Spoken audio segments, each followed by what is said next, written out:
as the gateway city and also the capital of Sri Lanka is Colombo. Most people don't spend a lot of time here and kind of use it as a bookmark for the first part of their trip or the end of their trip. Now we spent one full day here before heading back, and I'm going to let you know all the things that we got up to.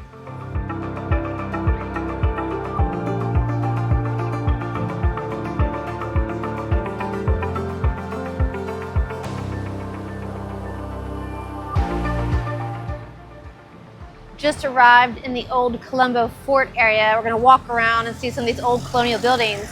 But right behind me is the old Colombo lighthouse and clock tower. An interesting fact I learned is that this clock was actually made by the same company that made Big Ben.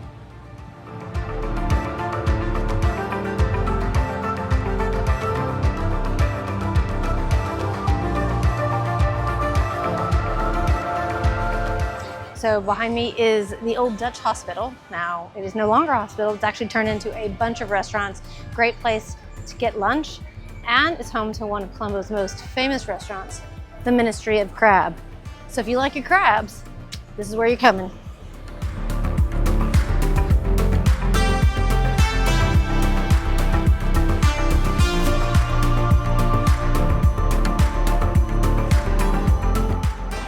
So we've come down to the area in Colombo called Pettah. Now this is just a gazillion streets all crisscrossed, markets. You can buy, I don't know, absolutely everything. I've seen shoes to clothes to fruit to like little bitty parks. But we wanted to come specifically to see this beautiful red mosque. I will say it's very chaotic, so be prepared to be darting in and out of cars and people, but worth a stop.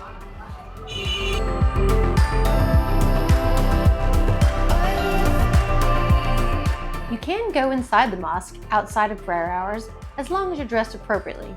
However, it is closed to visitors on Friday.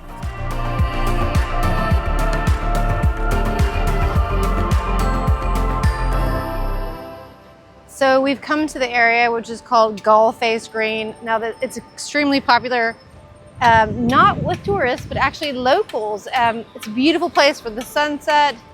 There's a couple of people flying kites now. If it was a really windy day, you'd see hundreds of kites. There's local stalls to get some food, malls nearby.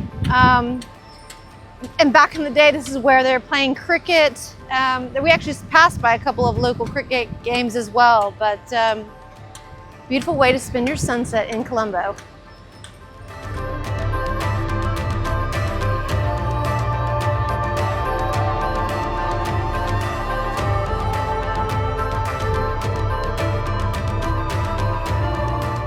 Luckily for us, the wind picked up, so we bought a kite from a local vendor.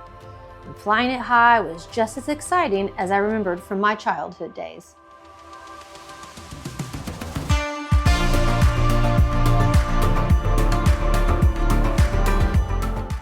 Be sure you're here later in the day, because watching the sunset from the green is beautiful.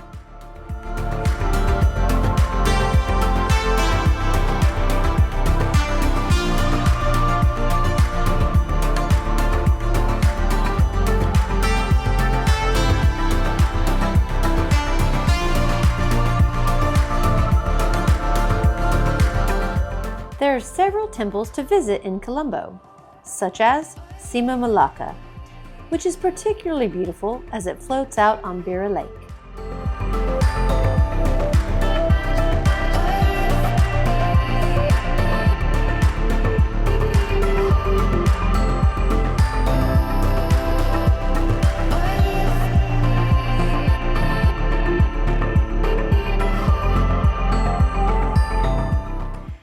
Gangaramaya Temple is not only a place of worship, but has a vast collection of Buddha artifacts. It's like going into a Buddhist antique shop with a variety of treasures in all shapes, styles, and sizes.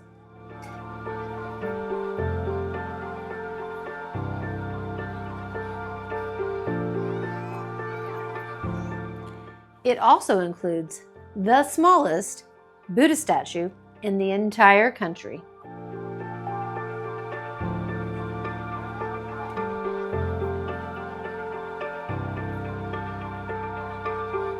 One of the newest additions to Colombo's skyline is the Lotus Tower. You can visit its 360 observation deck or just enjoy seeing it all lit up at night. So an area just north of Galle Face Green is Port City. Now this is quite new, it's still being developed. And we stopped at Cafe Chill. Had a great drink. Now you might recall Cafe Chill if you've been to Ella. It is a famous bar there. Well, new one here. It's only been open a year. If you come to Colombo, I highly recommend it.